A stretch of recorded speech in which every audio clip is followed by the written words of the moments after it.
This is Ronnie Coleman at the 1994 Mr. Olympia event.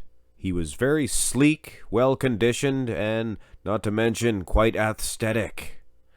And this was his second appearance at this event. He competed in 1992, but there wasn't a whole lot of photos to go around, so I thought the 94 Ronnie Coleman is a much better comparison today with this version here. This is Ronnie's last appearance at the Olympia.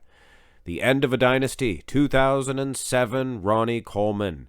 And we didn't even do the comparisons yet, but what a difference you can see in the waistline. And this is my way of thanking you guys. You guys have shown me so much love lately, and I got a lot of views for that last Ronnie Coleman comparison, the 2002 versus 2003, so I thought this was a good treat for you guys, and I thought I would make it post-haste. 1994 versus 2007. Where do I begin? From the waistline to the legs, from the chest to the arms. I mean, take a good look at the arms, the difference. But that waistline, I think that is the most telling tale of all. Oh, wait, did you notice his lat? Look at his deformed lat in 2007. Somebody should have been there to tell Ronnie, Ron, don't compete. Of course, it would be hard to tell a great big giant beast man like that he can't go out on stage. Anyway, guys, this is not a judged comparison. I'm just having a little fun with this. Obviously, there's nothing really to judge. Look at this front double bicep pose. Those arms. Now, this was very interesting. That picture I showed earlier of Ronnie doing the flex. His arms did not look nearly this large. Could he have put some pump and pose in those babies? A little bit of oil? Either way, he had the peaks. He always had those peaks back in 94. Just remarkable. That waistline. Ronnie Coleman had one of the smallest waistlines I've ever seen in bodybuilding compared to the arm size and the leg size as well. Just unreal genetics. So it wasn't just the drugs. Into the drugs. Everybody blames the drugs. You gotta have the drugs. Anyway, he can inject all he wants, but without those genetics, he would not have turned out such a remarkable physique. The side chest pose. I mean, these are all telling tales. I could say this is the most telling tale of all. I don't know, though. I think they're all just as impressive. The difference is you can see there's 50, 60 pounds difference here. I'm sure I will, once again, as I always do, I have some genius. You internet people, you guys know everything. You will post the exact weight of Ronnie Coleman. I mean, I'm sure you could ask Ronnie Coleman right now, hey, Ronnie, how much did you weigh in 1994? Here, I don't know, man. I got 7 buckets of chicken afterwards and 20 pounds more. So nobody really knows, not even them. They didn't even know exactly how much they weigh. They sweat 10 pounds of sweat, I mean. So nobody knows their actual weight. But either way, like I said, this is a fun comparison. And the back development, holy cow. Actually, I can't lie to you guys. I was forced to use a 1995 rear lat spread of Ronnie. I couldn't find one, gosh darn it, for 1994. Look at the muscle separation there. You can see he definitely has an edge in 2007 in the glutes, things of that nature. But the lats themselves have dwindled away to almost nothing. Now, trust me, I'm sure for a novice bodybuilding fan, they could be looking at this back of 2007 and say, oh, that's a good, big, muscular back. No, it isn't. No, it is not. Compare it with, 2000. You see that? No, there's a back. A lot of people shake their head when I say this, but I believe the 2000 Ronnie Coleman back was one of his best. Actually, now I'm a little curious. I get curious. Let's compare the 1994 with the 2000. Oh, wow, look at that difference. That is one big, thick back, but more than that, the glutes and the legs. This must have been those videos of him squatting 800 plus pounds for 2 reps. I think that was for training for the 2000 Mr. Olympia. But do not quote me on that.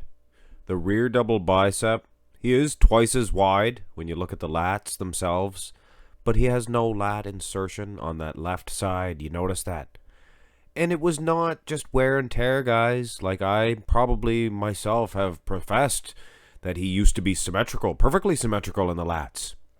But as we can all plainly see here, in 1994, his left lat does not go all the way down. So, may have been a genetic thing. He may have torn it earlier on in his career.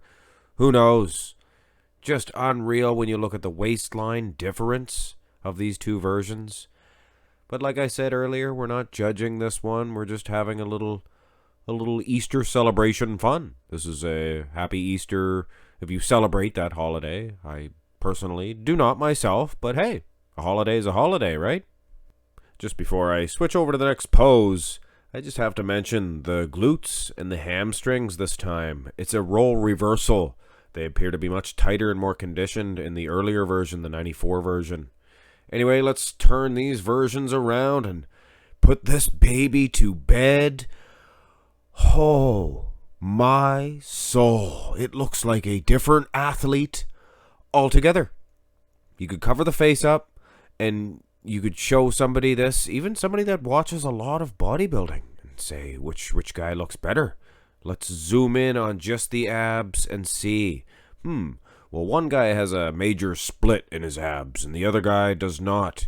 The leaner man has a much more genetically gifted waistline with the obliques, whereas the larger gentleman, just does not possess those genetic traits.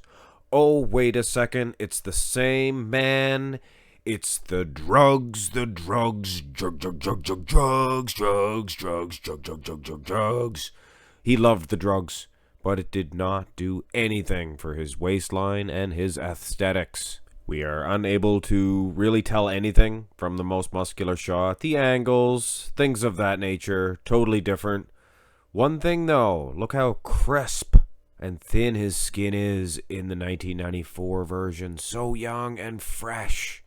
And he just looks like a big bag of vascularity in 2007. With all due respect, he is the king. But we have two other most musculars, including this one here. And this is just another perfect example of the waistline. It looks like a different man altogether. Ronnie Coleman always got criticized about his abs. They were not perfectly genetics. But let's have another one of those classic Mark's Max muscle zoom ins. And again, if you were to show somebody this, even somebody that watches a lot of bodybuilding, they would probably tell you, if they did not have Ronnie Coleman on their mind, they would probably tell you this is a different man. One guy is blessed with a perfect six-pack of abs. It's more of a four-pack, really. But it's just so crisp, and that waistline is so tight that it is an awesome ab setup, and it's a good six-pack. I mean, what can you say? Ronnie Coleman did, in fact, have a good waistline. Unbelievable. And like I promised, there is one more most muscular, and thank goodness this is a straight-on shot. And this does do 2007 a little bit of justice. Look at the size of his delts. Not as crisp. Muscle separation is not as good, especially when you look at the biceps. Might have been some enhancement oil, perhaps. Who knows? The legs sure are bigger, and from this angle they look better as well. Anyway, guys, I sure hope you like this little comparison as much as I enjoyed making it. I really enjoyed the 2002 versus 2003, and this one, I have to say, this one was just as fun, maybe even funner. That waistline difference, though, that was just unreal. Anyway, hope you guys enjoyed it. Hit thumbs up if you did. Subscribe if you have not already. Have a great day, guys. Happy Easter.